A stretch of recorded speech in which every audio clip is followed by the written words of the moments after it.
चलिए आज हम लोग स्टार्ट करने जा रहे हैं फिजिक्स का अगला चैप्टर, इसका नाम है magnetic effects of electric current. ठीक है, चैप्टर का नाम क्या है? What is the name of chapter? Magnetic effects of electric current. तो सबसे पहले हम देखेंगे कि what is magnetic effect of electric current.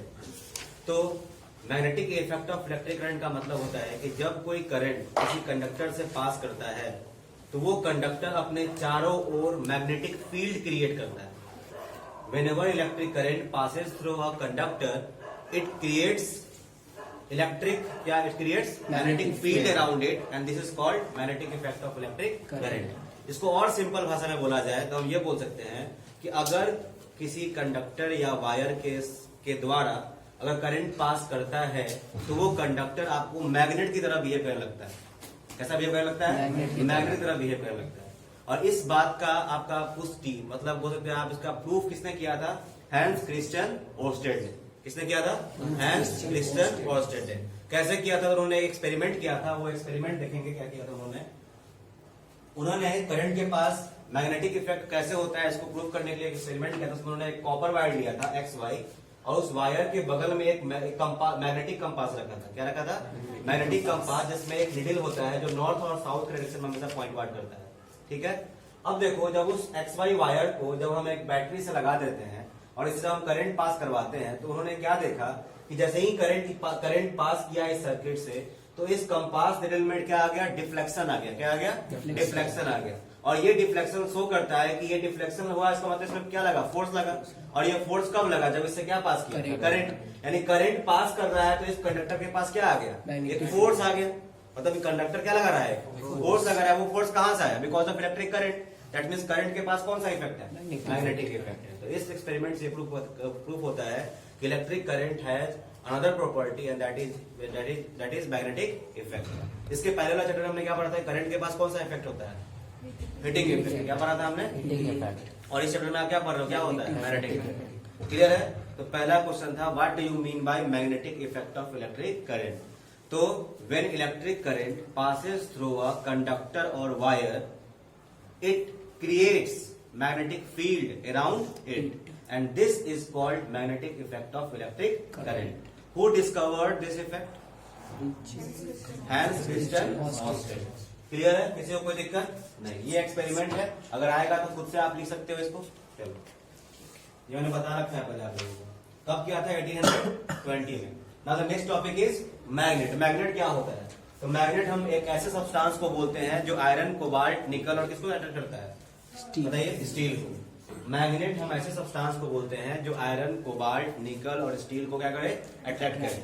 Magnet जो होते हैं उनके पास दो पोल्स होते हैं, एक होता है नॉर्थ पोल और साउथ पोल। अब प्रॉपर्टीज ऑफ मैग्नेट, तो मैग्नेट के पास दो अनमोल प्रॉपर्टीज होते हैं। वो पहला ये होता है कि unlike poles of magnet attract each other और like poles of magnet repel each other. अगर हम नॉर्थ पोल को साउथ पोल के पास लेके आएंगे तो क्या होगा? अट्रैक्शन होगा। क्या होगा? फोर्स ऑफ अट्रैक्शन लगेगा और दोनों आपस में अट्रैक्ट हो जाएगा। क्यों? बिकॉज नॉर्थ पोल और साउथ पोल कैसे पोल है? लाइक पोल है या अनलाइक पोल? अनलाइक पोल। अगर मैं नॉर्थ पोल को नॉर्थ पोल के बगल में लेके आऊं तो क्या होगा?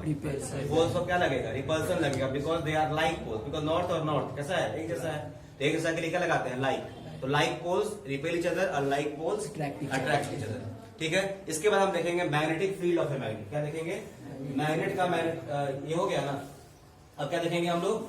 Magnetic field. अब ध्यान रखिएगा, तो मैग्नेटिक फील्ड के बारे में स्टडी करने से पहले आप मैग्नेट एक मैग्नेट के बारे में जान लो। इस मैग्नेट को हम क्या बोलते हैं? Bar magnet. इस मैग्नेट को क्या बोलते हैं? Bar magnet. इसके बारे में आपको पता है ना? इसमें ये एक एंड क्या होता है? नॉर्थ पोल, दूसरा एंड क्या होता है? South pole. और याद रखिएगा मैग्नेटिक फील्ड जो का जो डेफिनेशन जो हम बताएंगे, जनरली आप बार मैग्नेट को फील करके आप इसको मतलब आप डिफाइन करना।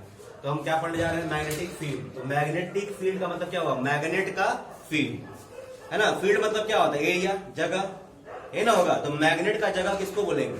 बताइए, ध्यान रखिएगा। आप बार मैग्नेट को रखोगे तो वो मैग्नेट क्या करता है? अपने चारों ओर क्या लगाएगा? फोर्स लगाएगा। कहीं पे भी आप मैग्नेट रखोगे तो मैग्नेट क्या करेगा? अपने चारों ओर कुछ एरिया में अपना क्या लगाएगा? फोर्स लगाएगा। तो मैग्नेट अपने चारों ओर जितने एरिया में फोर्स लगाता है वो एरिया मैग्नेट का मैग्नेटिक फील्ड कहलाता है। क्या कहलाता है? तो what is definition of magnetic field? तो बोलेंगे स्पेस और एरिया और region around the magnet in which it exerts its force is called its magnetic field. समझ में आया कि नहीं आया? अब बाकी डेफिनेशन तो स्क्रीन पे आप देख लो, द स्पेस और region surrounding the magnet in which magnetic field is exerted, या मैग्नेटिक फील्ड है, क्या होगा यहाँ पे, magnetic force is exerted is called magnetic field of a magnet. बोले क्लियर है? क्लियर है? अरे मैग्नेटिक फील्ड किसको बोलेंगे, तो मैग्नेट के चारों ओर का वो एरिया, वो जगह जहां पे मैग्नेट अपना क्या लगाएगा, फोर्स लगाएगा, उस जगह को हम क्या बोलेंगे, मैग्नेटिक फील्ड। क्लियर है? अब दूसरा हमारा पॉइंट है, वो है हमारा है मैग्नेटिक फील्ड लाइंस। क्या देखेंगे हम लोग, मैग्नेटिक फील्ड लाइंस। अब समझिएगा अच्छे से, हमको पता है कि मैग्नेट अपने चारों ओर मैग्नेटिक फील्ड क्रिएट करता है। अब उस मैग्नेटिक फील्ड में वो जहां तक उसका मैग्नेटिक फील्ड होता है वहां पे वो फोर्स लगाता है अपना। तो वो मैग्नेटिक फोर्स जो लगा रहा है उसका कुछ पैटर्न है, उसका कैसा पैटर्न है, क्या है, किस तरीके का फोर्स लगा रहा है ना, उस मैग्नेटिक फील्ड को रिप्रेजेंट कैसे करेंगे। जिसको रिप्रेजेंट करने का हमने एक तरीका ढूंढना, जिसको बोलते हैं क्या, मैग्नेटिक फील्ड लाइन। हमने क्या किया, एक मैग्नेटिक फील्ड लाइंस बना करके हम मैग्नेटिक फोर्स को हम क्या करते हैं, देखते हैं, रिप्रेजेंट कराते हैं, कहां पे, कॉपी पे। तो मैग्नेटिक फील्ड लाइंस क्या होता है, तो magnetic field lines magnetic field को रिप्रेजेंट करने का क्या है, तरीका है। What is magnetic field line, the geometrical representation of magnetic field of a magnet is called magnetic field line. जिसमें आपसे मैग्नेटिक फील्ड लाइन जो होता है, हर शेप के मैग्नेट का अलग अलग मैग्नेटिक फील्ड लाइंस बनता है। तो देखते हैं, सबसे पहला मैग्नेटिक फील्ड लाइन किसका देखेंगे, बार मैग्नेट। किसे देखेंगे हम लोग, बार मैग्नेट का। तो देखिए यहाँ पे बार मैग्नेट का ये मैग्नेटिक फील्ड लाइंस है, और ये आपके बोर्ड एग्जामिनेशन में आ सकता है। इसको बना के प्रैक्टिस कर जाइएगा। ये क्या, ये जो लाइन देख रहे हो इसको क्या बोलते हैं हम लोग, इसको क्या बोलते हैं, मैग्नेटिक फील्ड लाइंस, या इसको बोलते हैं मैग्नेटिक लाइंस ऑफ फोर्स। क्या बोलते हैं, मैग्नेटिक लाइंस ऑफ फोर्स। इससे कंफ्यूज मत होना, मैग्नेटिक फील्ड लाइन हो या मैग्नेटिक लाइंस ऑफ फोर्स हो, दोनों का मतलब क्या होता है, सेम। तो क्लियर है ये चीज। What is magnetic field line, तो it is a geometrical representation of magnetic field of a magnet. किसी भी मैग्नेट के मैग्नेटिक फील्ड को जो रिप्रेजेंट करते हैं, रिप्रेजेंटेशन का जो तरीका होता है उसी को क्या बोलते हैं, मैग्नेटिक फील्ड लाइन। ठीक है। अब मैग्नेटिक फील्ड लाइन ये किसका बना हुआ है, किसका बना हुआ है, बार मैग्नेट का। इसके बाद हम देखेंगे properties of magnetic field line. क्या देखेंगे हम लोग, ज्यादा फास्ट नहीं हो रहा है, एकदम टू द पॉइंट बढ़ते चल जा रहा है। Properties of magnetic field line, magnetic field line का क्या प्रॉपर्टी होता है। तो पहला बात आप बताओ, मैग्नेटिक फील्ड लाइन कहां से निकल रहा है और टर्मिनेट कहां हो रहा है। तो पहला प्रॉपर्टी क्या होगा, magnetic field lines originates from north pole of the magnet and dominates at south pole of the magnet. Clear है। पॉइंट नंबर 2, अगर मैं यहाँ पे सर्किल बनाऊं, देखिए क्या यहाँ पे, अगर मैं यहाँ पे सर्किल बनाऊं ऐसे, ठीक है, और यहाँ पे इतना ही बड़ा सर्किल हम यहाँ पे बनाए, तो आप बताओ इस सर्किल में कितने लाइंस आए, आप बताओ इस सर्किल में कितने लाइंस हैं, 4 मैग्नेटिक लाइंस हैं, और इसमें कितना लाइंस है। इसका मतलब बताओ मैग्नेटिक फील्ड लाइन सबसे ज्यादा कहाँ होता है, नियर द पोल्स या far away from the poles, near the poles of the magnet. बोल सकते हैं ना, जहां पे मैग्नेटिक फील्ड लाइंस ज्यादा होगा वहां पे मैग्नेटिक फील्ड का स्ट्रेंथ भी क्या होगा, ज्यादा होगा। तो क्या बोलेंगे, the relative strength of the magnet depends upon the closeness of the magnetic field lines. जितना ज्यादा मैग्नेटिक फील्ड लाइंस आपस में क्लोज होगा वहां पे उतना ज्यादा क्या होगा, मैग्नेटिक फील्ड ज्यादा होगा। एक ये भी प्रॉपर्टी हो जाएगा। ठीक है। और सबसे इंपॉर्टेंट प्रॉपर्टी से क्वेश्चन आता है, कभी भी 2 मैग्नेटिक फील्ड लाइन आपस में इंटरसेक्ट नहीं करता है। No 2 magnetic field lines intersect each other if they did so. अगर वो ऐसा करेगा तो मैग्नेटिक कंपास का निडल उस पॉइंट ऑफ इंटरसेक्शन पे कितने डायरेक्शन को शो करेगा, 2 डायरेक्शन को शो करेगा। सपोज करो, मान लो कि यहाँ पे एक और लाइन निकला, ऐसे कट गया मान लो, तो इस पॉइंट पे कंपास को ऐसे भी दिखाना पड़ेगा डायरेक्शन, और फिर ऐसे भी एक ही टाइम पे, एक ही समय पे इधर भी दिखाना पड़ेगा डायरेक्शन, और आपको इधर भी दिखाना पड़ेगा डायरेक्शन। क्या ऐसा पॉसिबल है, बताइए। एक ही टाइम पे दोनों डायरेक्शन पॉसिबल है, पॉसिबल नहीं। इसलिए दो 2 magnetic field lines can intersect each other in a bar. Sorry, यही हो गया आपका। अब देखो इसको पढ़ो जल्दी फटाफट। पहला पॉइंट क्या है, magnetic field lines originate from the north pole of the magnet and terminate at the south pole. दूसरा, no 2 magnetic field lines of a magnet can intersect each other. अगर वो ऐसा करेगा, ये क्वेश्चन में आता है VBI, अगर होगा तो क्या होगा, ठीक है, क्या होगा, if they did so the compass needle would point कितना direction, 2 directions at the point of intersection which is not possible. ये एनसीईआरटी का लाइन है। Point number 3, magnetic field lines comes closer to each other. बताओ कहां पे सबसे close होता है मैग्नेटिक फील्ड लाइंस, पोल्स पे। तो magnetic field lines comes closer to each other at the poles of the magnet, but they are widely separated at the other places. देखिए और जगह देखो, आपको पता होगा कि अगर ये बार मैग्नेट है तो यहाँ पे देखो कितना सेपरेटेड है कि नहीं सेपरेटेड, लेकिन यहाँ पे क्या था आपस में सर, इस जगह पे क्या था पोल्स के पास क्लोज था, और अदर प्लेसेस पे क्या है आपका सेपरेटेड है, तो वही लिखा हुआ है यहाँ पे। फोर्थ पे आप the relative strength of the magnetic field, magnetic field का स्ट्रेंथ हमको कैसे पता चलेगा कि मैग्नेटिक फील्ड लाइंस आपस में कितना क्लोज है, समझिएगा अच्छे से। क्या बोल रहा है, the relative strength of magnetic field, मतलब मैग्नेटिक फील्ड का स्ट्रेंथ जो होगा वो किस पे डिपेंड करेगा, the degree of closeness of magnetic field lines. आप बताओ हम इतने जगह की बात करें और किस जगह की बात करें, आप बताओ दोनों जगह पे किस जगह मैग्नेटिक फील्ड लाइंस आपस में क्लोज है, नंबर 1 के नंबर 2 में, तो 1 पे अगर मैग्नेटिक फील्ड लाइंस आपस में बहुत क्लोज टू ईच अदर है, इसका मतलब यहाँ पे मैग्नेटिक फील्ड का स्ट्रेंथ क्या होगा, ज्यादा होगा, यहाँ पे स्ट्रेंथ क्या होगा, कम होगा, मतलब यहाँ पे ज्यादा मैग्नेटिक फील्ड लग रहा होगा, यहाँ पे फील्ड क्या लग रहा होगा, मतलब यहाँ पे मैग्नेटिक फोर्स ज्यादा लग रहा होगा, यहाँ पे मैग्नेटिक फोर्स क्या लग रहा होगा, कम लग रहा होगा। तो स्ट्रेंथ ऑफ मैग्नेटिक फील्ड कैसे पता चल रहा है, by the degree of closeness of किसका, मैग्नेटिक फील्ड लाइंस की, कितना डिग्री क्लोज है, तो कितना आपस में पास है वो, समझ में आ रहा है, जितना पास होगा उतना ज्यादा क्या होगा, मैग्नेटिक फील्ड होगा। क्लियर है ये फंडा आप लोगों को। इसमें से मेनली आपसे 2 ही प्रॉपर्टी पूछेगा एग्जाम में, कितना पूछेगा, 2। फटाफट इसको डिवाइड कर दो। पहला प्रॉपर्टी क्या होगा, मैग्नेटिक फील्ड लाइंस कहां से निकलता है, कहां टर्मिनेट करता है, मैग्नेटिक फील्ड लाइन से जितना क्लोज होगा वो क्या दिखाएगा, क्लोज कहां पे होता है, near the poles of the magnet. ठीक है, दूसरा no two magnetic field lines can, जैसे कि if they did so they will show how many directions, direction कहां पे, at the point of intersection, which is impossible, which is अब degree of closeness of magnetic field line क्या बताता है, magnetic field का strength. Clear है, चलिए next topic. इसके बाद है magnetic field due to current through अस। अब देखो, अब हम लोग 3 अलग अलग तरह का कंडक्टर लेंगे, उससे करंट को पास कराएंगे।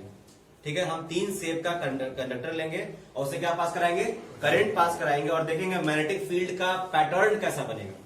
बात समझ में आ रहा है, हम 3 अलग अलग शेप का कंडक्टर लेंगे और उससे करंट पास कराएंगे, तो करंट पास करेगा तो उसके चारों ओर क्या बनेगा, मैग्नेटिक फील्ड। अब उस मैग्नेटिक फील्ड के पैटर्न को हम स्टडी करेंगे। तो 3 कॉमन कंडक्टर देखेंगे हम लोग, स्ट्रेट कंडक्टर, सर्कुलर लूप और क्या सोलेनॉइड। ये कौन सा कंडक्टर है, ये स्ट्रेट। अगर मैं यहाँ पे इसको गोल घुमा दूं तो क्या हो जाएगा, सर्कुलर लूप, और बार बार ऐसे कॉइलिंग करते तो क्या हो जाएगा, सोलेनॉइड। समझ में आ रहा है, अगर उसी लूप को ऐसे बार बार नंबर ऑफ टर्न्स बढ़ा देंगे ऐसे करके सिलेंडर के फॉर्म में, तो क्या बन जाएगा, सोलेनॉइड। बात समझ में आ रहा है कि नहीं आ रहा है। ये तो जो टॉपिक है, इस टॉपिक में आपको 2 चीज ध्यान रखना है, 3 चीज ध्यान रखना है। पहला कि चाहे स्ट्रेट कंडक्टर हो, चाहे सर्कुलर लूप हो, चाहे सोलेनॉइड हो, इससे अगर करंट पास करेगा, तो मैग्नेटिक फील्ड का पैटर्न कैसा बनेगा। पॉइंट नंबर 1 ये आपको जानना है। पास समझ में आ रहा है कि अगर करंट स्ट्रेट कंडक्टर से पास करे तो मैग्नेटिक फील्ड का पैटर्न कैसा होगा, यानी मैग्नेटिक फील्ड लाइन कैसा बनेगा। अगर आपका करंट सर्कुलर लूप से पास करेगा तो मैग्नेटिक फील्ड लाइंस कैसा बनेगा। अगर आपका करंट सोलेनॉइड से पास करेगा तो मैग्नेटिक फील्ड लाइंस कैसा बनेगा। बात समझ में आ रहा है। अभी द हेल्प ऑफ डायग्राम आपको प्रैक्टिस कर जाना है, आपको कॉपी में डायग्राम के साथ। समझ में आ रहा है कि नहीं आ रहा, एग्जाम में आ सकता है डायग्राम के साथ। पॉइंट नंबर 2, आप जब करंट का डायरेक्शन शो करोगे तो आप उसमें मैग्नेटिक फील्ड का डायरेक्शन भी शो कर दो। आप डायग्राम में दिखाओगे करंट यहां से यहां फ्लो कर रहा है, तो करंट जहां से यहां फ्लो करेगा तो साथ में क्या दिखाना होगा आपको, मैग्नेटिक फील्ड का डायरेक्शन। और मैग्नेटिक फील्ड का डायरेक्शन बताने के लिए हमारे पास एक लॉ है, स्ट्रेट कंडक्टर में हम बताएंगे, फिर इसमें बताएंगे, इसमें बताएंगे, सब में बताएंगे आपको। इसमें क्या होता है, right hand Maxwell's right hand thumb rule, मैं बताऊंगा आप लोगों को। तो स्टार्ट करते हैं टॉपिक। ये टॉपिक, इस टॉपिक का नाम है मैग्नेटिक फील्ड पैटर्न, है ना, magnetic field pattern of A current carrying conductor of different shapes. तो हम देखेंगे पहला देखेंगे मैग्नेटिक फील्ड लाइंस ऑफ ए किसका, current carrying straight conductor. Magnetic field lines of A current carrying कैसा कंडक्टर। चलो इसको देखते हैं हम लोग। इसमें क्या करने जा रहे हैं, हम एक स्ट्रेट कंडक्टर लिए, एक वायर लिए, हमने क्या लिया है, वायर। अब इस वायर के दोनों एंड को किससे जोड़ दिया हमने, बैटरी और स्विच से, और इस पे हमने कुछ आयरन फिलिंग्स को स्प्रिंकल कर दिया। और स्प्रिंकल करने के बाद जब आप करंट पास कराओगे तो करंट कहां से कहां जाता है, पॉजिटिव टू नेगेटिव। तो देखो यहाँ पॉजिटिव से करंट निकला और कहां जाना है, नेगेटिव। जैसे ही करंट पॉजिटिव से नेगेटिव फ्लो करेगा तो जो आयरन फिलिंग्स छिटा हुआ है, आप देखना उसको आप कार्बन को टैप करोगे तो ये अपने आप को एक पैटर्न में सजा लेगा। और ये पैटर्न बताओ कैसा है, कैसा पैटर्न है, कंसेंट्रिक सर्किल। कैसा है, तो व्हाट इज द, ये जो पैटर्न जो मैं जो एडजस्ट किया है अपने आप को, जो आयरन फिलिंग्स, ये असल में क्या बन गया, ये मैग्नेटिक फील्ड लाइन है ना। उसका पैटर्न कैसा है, कंसेंट्रिक सर्किल। तो बताइए, जब स्ट्रेट करंट कैरिंग कंडक्टर में मैग्नेटिक फील्ड लाइंस का पैटर्न कैसा होता है, कंसेंट्रिक सर्किल। सुनिए फिर मैं बता रहा हूँ, सुना जैसे स्ट्रेट करंट कैरिंग कंडक्टर में मैग्नेटिक फील्ड लाइंस का पैटर्न कैसा होता है? क्या होता है? What is the pattern of magnetic field lines in a straight current carrying conductor? क्या होगा? याद रहेगा? चलिए समझ में आ गया, कोई दिक्कत? चलिए पॉइंट नंबर 2, अब हम देखेंगे मैग्नेटिक फील्ड का डायरेक्शन कैसे पता करेंगे। How we will find the direction of magnetic field in a straight current carrying conductor. अभी तक तो देखा बस खाली ये कंसेंट्रिक सर्कल में आपको दिख रहा है मैग्नेटिक फील्ड लाइन का पैटर्न, ठीक है, लेकिन डायरेक्शन कैसे पता करेंगे? तो डायरेक्शन बताने के लिए हमारे पास एक रूल है, इसका नाम है Maxwell's right hand thumb rule. अब what is Maxwell's right hand thumb rule? ध्यान रखिएगा, Maxwell right hand thumb rule बोलता है कि imagine that you are holding a straight current carrying conductor in your right hand such that your thumbs point to the direction of current and your curled finger will be in the direction of magnetic field। समझ में आया?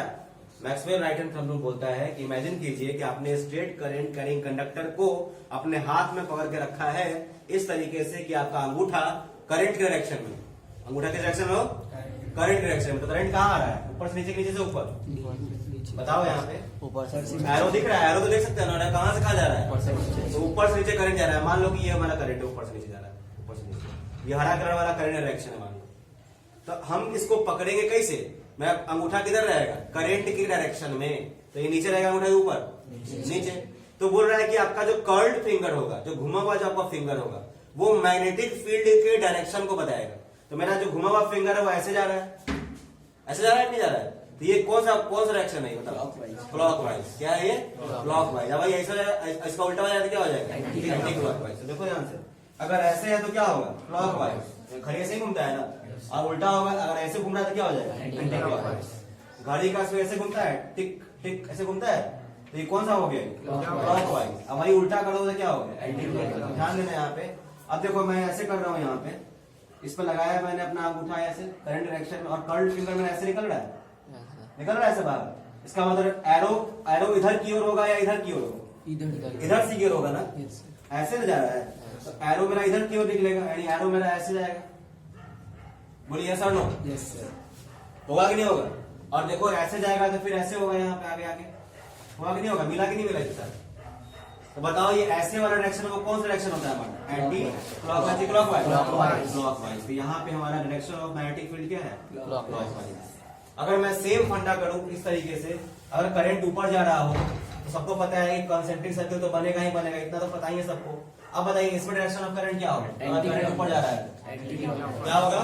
Anti clockwise. Because ये रहा thumb ऐसे घुमाएंगे तो ऐसे घूम रहा है, मतलब इधर के वाला लग जाएगा ऐसे, और ऐसे घूम करके उधर से फिर इधर की ओर आएगा। ये कौन सा हो गया? Anti clockwise. बोले समझ में आया कि नहीं? Yes sir. पक्का? चलिए, which rule is used to find the direction of magnetic field in a straight conductor? Current करेंगे कौन सा? मैक्सवेल्स राइट हैंड, या आप बोल सकते हो केवल क्या? Right hand thumb rule. Thumb लग गया, समझ जाना कि स्ट्रेट कंडक्टर। अंगूठा जहां लगा, केवल अंगूठा का नाम आ गया ना, अंगूठा, समझ जाइएगा कि कोस में बात आ गया, स्ट्रेट कंडक्टर। क्लियर है? पक्का? आगे बढ़ा जाए? समझ में आ गया है? आगे बढ़े ना। चलिए नेक्स्ट है हमारा कौन सा? Circular loop. क्या है? सर्कुलर। इसमें कुछ बात आपको ध्यान रखना है, तो देख लीजिए। अगर मान लो हम यहाँ पे 3 पॉइंट, मान लो कि इस पॉइंट पे हमको देखना है कि मैग्नेटिक फील्ड जो होगा वो किस किस क्वांटिटी पर डिपेंड करेगा, किस किस चीज पर डिपेंड करेगा। Factors on which this point, बोल सकते हैं क्या कि इस पॉइंट पे मैग्नेटिक फील्ड का स्ट्रेंथ किस पर डिपेंड करेगा? बताओ, अगर करंट ज्यादा रहेगा तो यहाँ मैग्नेटिक फील्ड क्या होगा? ज्यादा होगा। करंट कम रहेगा तो मैग्नेटिक फील्ड क्या होगा? कम होगा। अच्छा बताओ एक बात, ये पॉइंट जितना ज्यादा नजदीक होगा, जितना ज्यादा नजदीक होगा मैग्नेटिक फील्ड क्या होगा? जितना दूर होगा मैग्नेटिक फील्ड क्या होगा? क्या होगा? बात समझ में आ रहा है? अगर इस पे जो एक तार मारे हुए तो एक करंट, कुछ करंट आया होगा, और इस तार का मोटाई को बढ़ा देंगे तो यहाँ पे करंट क्या हो जाएगा? बढ़ जाएगा। करंट बढ़ेगा तो मैग्नेटिक फील्ड क्या हो जाएगा? बढ़ जाएगा। तो इसमें अगला टॉपिक देखिएगा ध्यान से।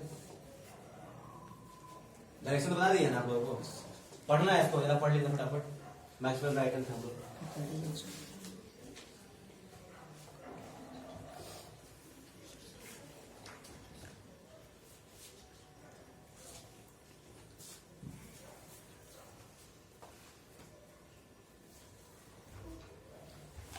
क्लियर? क्या बोल रहा है? According to Maxwell's right hand thumb rule, Imagine that you are holding a current carrying conductor in your right hand, such that the thumb points in the direction of current.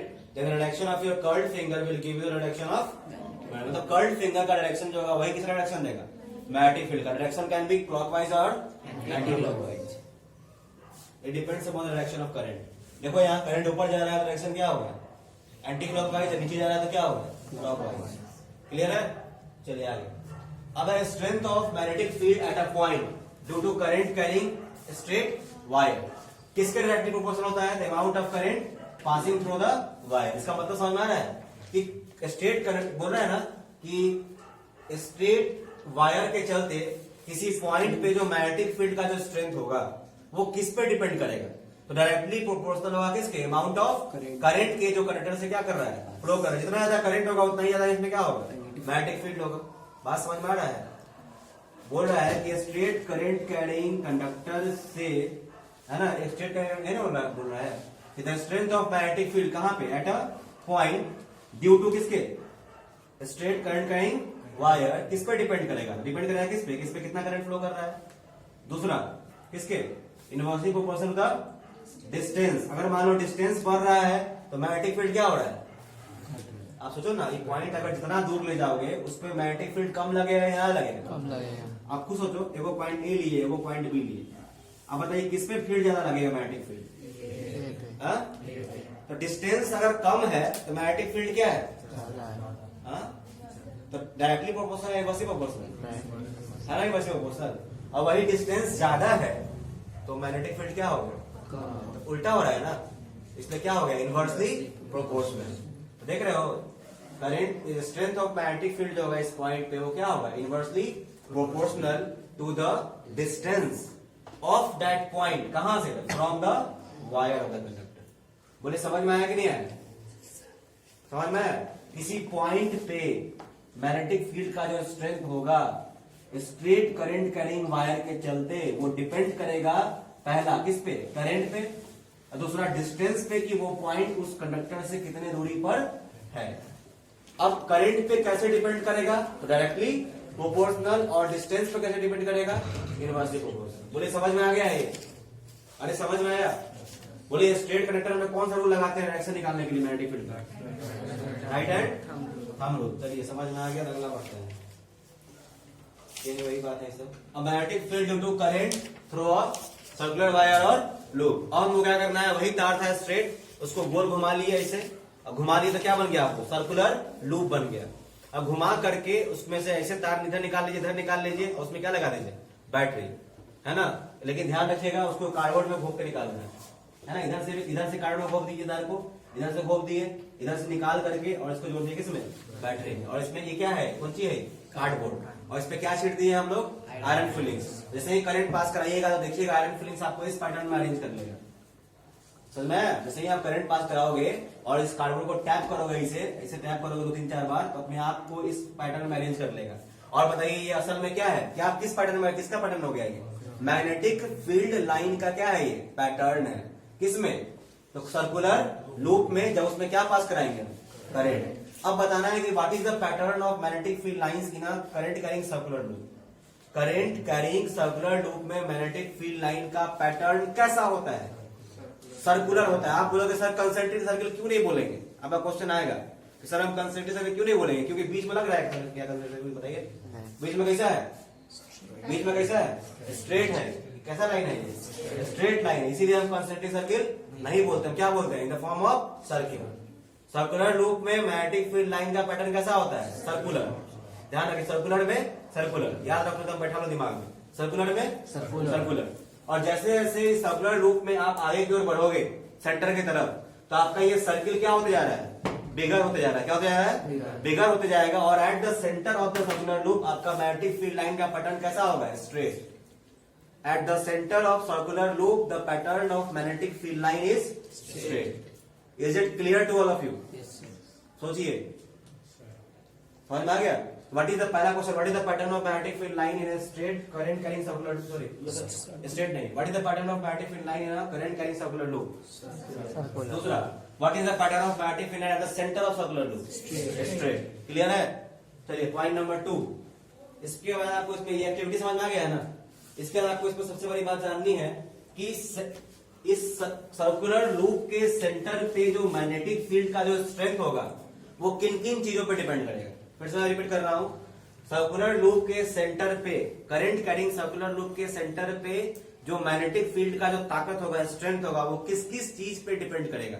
पहला कि current में कितना, sorry loop में कितना current flow कर रहा है। अगर करंट ज्यादा फ्लो करेगा तो यहाँ पे मैग्नेटिक फील्ड क्या होगा, सोचो। अगर इसमें ज्यादा करंट फ्लो करेगा, करंट ही ना मैग्नेटिक फील्ड बनाता है, अगर करंट ज्यादा फ्लो करेगा तो ए पे मैग्नेटिक फील्ड क्या लगेगा, ज्यादा। अगर इसमें करंट कम फ्लो करेगा तो ए पे मैग्नेटिक फील्ड क्या लगेगा, कम।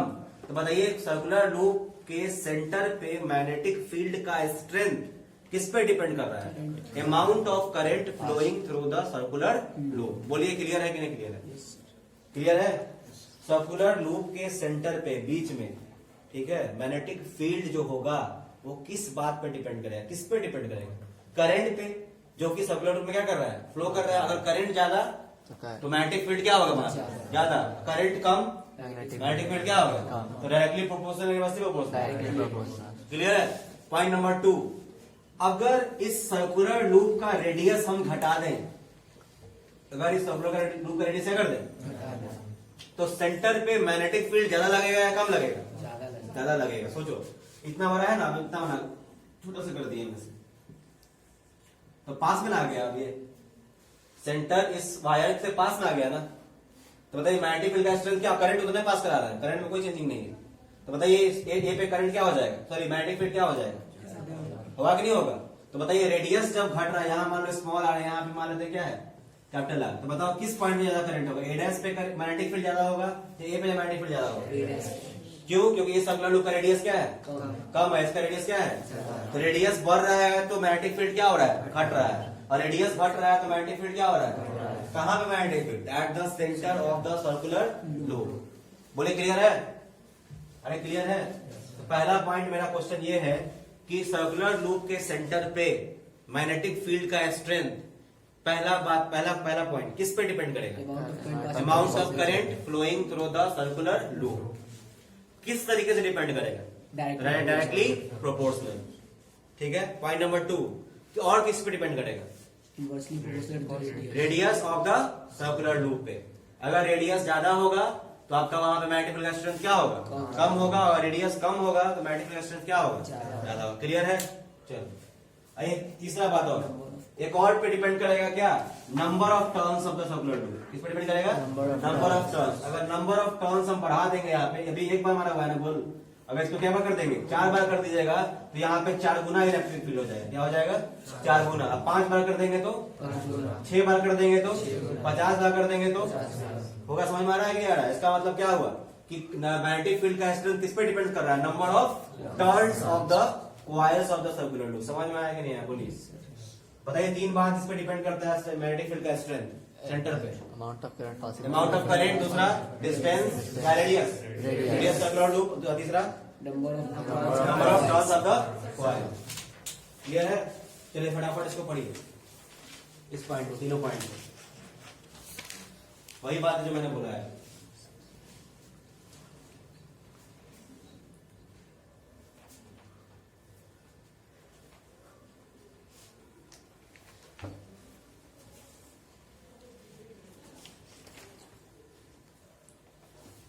The strength of magnetic field at the center of a current carrying circular loop depends upon, पहला, the amount of current flowing through the circular wire, दूसरा, the number of turns of the circular wire, तीसरा क्या, radius of the circular wire, circular loop. Is it clear to all of you?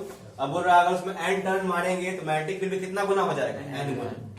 10 turn मारेंगे तो कितना गुना हो जाएगा, 10 गुना। कहाँ पे, सेंटर से। कहीं पे भी ले लोगे तो उतना गुना बढ़ जाएगा, अब बढ़ते जाएगा, मैग्नेटिक फील्ड एड अप हो जाएगा। ठीक है। चलिए अब देख रहे हैं क्या, क्लॉक फेस रूल। ये रूल आपको काम आएगा, आपको सोलेनॉइड का नॉर्थ पोल और साउथ पोल को पता करने में। ध्यान से देखिएगा, ये क्या क्लॉक फेस रूल, ये एनसीईआरटी में नहीं दिया हुआ है। बात समझ में आ रही है।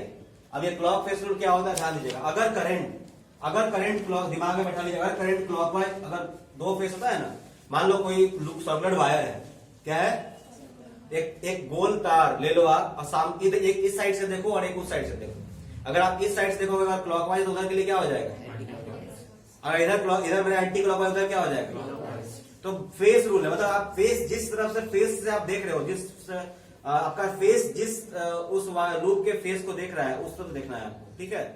तो अगर आप जिस तरफ से देख रहे हो लूप को, अगर उस तरफ अगर सर्कुलर क्या करंट डायरेक्शन क्या है, क्लॉकवाइज, तो याद रखिएगा वो पोल कौन सा हो जाएगा, साउथ पोल, ठीक है। अगर direction of current is clockwise तो वो कैसा पोल होगा, साउथ पोल। अगर एंटी क्लॉकवाइज होगा तो क्या होगा, क्या होगा, है ना। ये आपको काम आएगा सोलेनॉइड में नॉर्थ पोल और साउथ पोल को पता करने में, समझ में आ रहा है। ये आपको काम आएगा सोलेनॉइड में नॉर्थ पोल और साउथ पोल को क्या करने में, पता करने में। कौन सा रूल, क्लॉकवाइज में क्या, क्लॉकवाइज रहेगा तो कौन सा पोल, और एंटी क्लॉकवाइज रहेगा तो कौन सा पोल, समझ में आ गया। चलिए अब फटाफट सोलेनॉइड देखते हैं इसके बाद। Magnetic field due to current in a solenoid, what is a solenoid, वही सर्कुलर कॉइल को जब आप लार्ज नंबर ऑफ टर्न्स में आप घुमा देते हो in the form of cylinder, तो वही क्या बन जाता है, सोलेनॉइड। तो what is the definition of solenoid, आपको a long coil of many circular turns, long coil of many circular turns of किसका, इंसुलेटेड कॉपर वायर रैप्ड